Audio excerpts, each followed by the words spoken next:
இப்படிலாம் நடக்குமா? இந்த அளவுக்குலாம் நடக்கு. அப்ப அரசாங்கம் என்ன செய்யுது? அரசு அதிகாரிகள் என்ன பண்ணுறாங்க? இவங்களுக்கு தெரியாம எல்லாம் நடந்துரும். இவ்வளவு சரக்கு போய்கிட்டு இருக்கு. அதிகாரிகளை கண்டுக்கவே இல்லை, லோக்கல் ஸ்டேஷன் கண்டுக்கவே இல்லை. இதெல்லாம் பெரிய ஆச்சரியத்துக்காகவும் அதிர்ச்சியாக தான் இருக்கு. என் பேர் சுடலைக்கண்ணு, காவேரி மற்றும் நீர்வள ஆதார பாதுகாப்பு சங்க தலைவர்.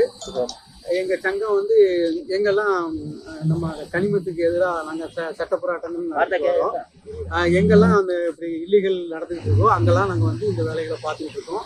மேக்சிமம் இப்படி நடக்கிறது அரசு அதிகாரிகளே நிறுத்திட்டாங்கன்னா விட்டுருவோம். இதெல்லாம் கோர்ட்டுக்கு போய் நாங்கள் வந்து சரியான நிவாரணம் இங்கே கிடைச்சிட்டு இருக்கு. எங்களுக்கு ஒரு போன 11/10/2025 அன்னைக்கு நாங்கள் இதே மாதிரி விசிட் பண்ணோம். ஏகப்பட்ட இந்த நெரூர் பக்கம், அதாவது மண்மங்கலம் தாலுகா நெரூர் வில்லேஜில் வந்து ஆற்றுக்குள்ள வந்து கிட்டத்தட்ட 100கணக்கான லாரிகள் ஹிட்டாச்சியோட உதவியை வந்து மண் திருட்டுத்தனமாக மண் அள்ளி போயிட்டு இருந்தது நைட்டும் பகலும். அதை நாங்கள் வீடியோ எடுத்து மேக்சிமம் அதிகாரிகளுக்கு எல்லா அதிகாரிகளுக்குமே நாங்கள் போட்டோம். ஆனால் எந்த ரெஸ்பான்ஸ் இல்லை. நாங்கள் முறையாக வந்து அதே மாதிரி கம்ப்ளைண்ட் காப்பியும் போட்டு எல்லாத்துக்குமே ரிஜிஸ்டர் போல அனுப்பினோம். முறையாக வந்து நேரிலையுமே வந்து நாங்கள் பண்ணினோம். ஆனால் அவங்க எங்களுக்கு இல்லை என்ன பண்ணிட்டாங்கன்னா, நாங்கள் எல்லாம் பண்ணிட்டோம், முடிச்சிட்டோம், எந்த பிரச்சனையும் இல்லை, நாங்கள் எல்லா தடத்தையும் அடிச்சு நொறுக்கிட்டோம்னு சொல்லி எங்களுக்கு ஒரு இதாக அவங்க அனுப்புனாங்க. எத்தனை நாளைக்கு அனுப்புனாங்கன்னா 21/11 அனுப்பியிருக்காங்க. அவங்க அனுப்புனாங்க. வந்து நாங்கள் அது உண்மை அப்படின்னு பார்க்கையில எந்த இதுவுமே இல்லை. எந்தெந்த இடம்லாம் தோண்டிருந்து அந்த இடம்லாம் மூடிதான் கிடந்தது. திரும்ப ஆத்துக்குள்ள அதே மாதிரி நாங்கள் விட்டு டவுனை விட்டு பார்க்கையில ரொம்ப பயங்கரமா அன்னைக்கு நாங்கள் பார்த்ததுங்காட்டி இன்னைக்கு ரொம்ப மோசமா இருந்துச்சு. அப்போ நாங்கள் அதே மாதிரி இப்போ எடுத்துட்டு இது இன்னும் என்னதான் பண்ணுங்கன்னு சொல்லி நான் மீடியாட்டெல்லாம் இதை பற்றி விஷயங்களை நாங்கள் பேசணும். ரெண்டாம் மட்டம் சம்மந்தப்பட்ட ஆஃபீஸர்ஸுக்கு, அதிகாரிகளுக்கு, இல்லை கோர்ட்டு பதிவாளர்கள் எல்லாருக்குமே இந்த விஷயத்தை நாங்கள் எழுதி போட்டு கம்ப்ளைண்ட்டாக கொடுத்தோம்.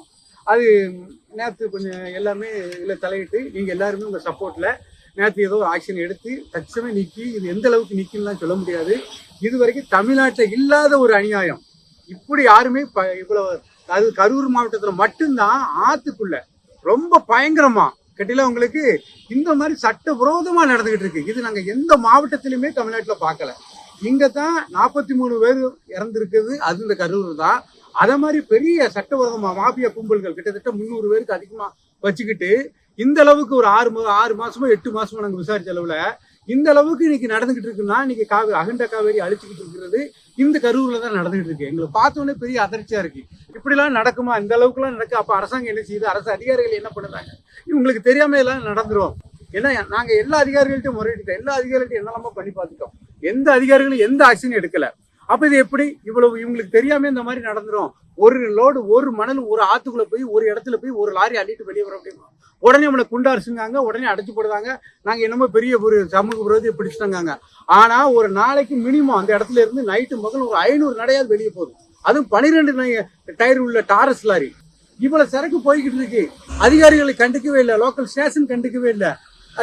இதெல்லாம் பெரிய ஆச்சரியத்துக்காகவும் அதிர்ச்சியாக தான் இருக்கு. இதுக்காக நாங்க இப்ப வந்து சட்ட போராட்டங்கள் நடத்திக்கிட்டு இருக்கோம். இது எந்த அளவுக்கு இப்போ எஃபெக்ட் இருக்குங்கிறது தெரியல. இன்னும் இதை பொறுத்து இருந்து பார்த்துக்கிட்டு இதை முறையா நாங்க எல்லா ரெக்கார்ட்ஸ் ரெடி பண்ணி வச்சிருக்கோம். கோர்ட்டு மூலமா இந்த சம்பந்தப்பட்ட ஆபீசர்ஸ், சம்பந்தப்பட்ட லாரி எல்லாமே சீஸ் பண்ணணும், அதிகாரி பேரில் ஆக்ஷன் எடுக்கணும். இது எடுக்காத பட்சத்துக்கு கோர்ட்டு மூலமா நிவாரணம் கிடைக்குங்கிற நம்பிக்கையோட நாங்க இருக்கோம். இது வந்து என்ன ஆளுங்கட்சியா தான் நடந்துகிட்டு இருக்கோம். அவங்களுடைய ஆதரவோடையும் அவங்க அதிகாரிகள் தான் இப்ப எந்த ஆக்ஷனும் இல்லையே, எதுவுமே கண்டிக்கலையே. ஏன்னா அவங்களுக்கு தேவையானது எல்லாமே நல்ல சிறப்பா இருந்துக்கணும். கேட்டீங்களா? அவங்களுக்கு அதிகாரிகள் வச்சுதான் இப்ப வரிசை. அதிகாரிகள் என்ன நினைக்கிறாங்களோ அதான் நடக்கணும். ஒரு நடை ஓடணும்னா அதிகாரி நினைச்சா தான் நடக்கும். 1000 நடைகள் கள்ள மணல் அடிக்குன்னு சொன்னா அதிகாரிகளுடைய துணை எல்லாமே அது நடந்துருங்க. எல்லா அதிகாரிகளுடைய துணைகள் தான் இது, எல்லா டிபார்ட்மெண்டோடைய சேர்ந்து தான் நடந்துகிட்டு இருக்கு. அதுல நல்லவங்க இருக்காங்க, அவங்களுடைய பேச்சு எடுபடாம போயிடும். கேட்டீங்களா உங்களுக்கு? ஆமா.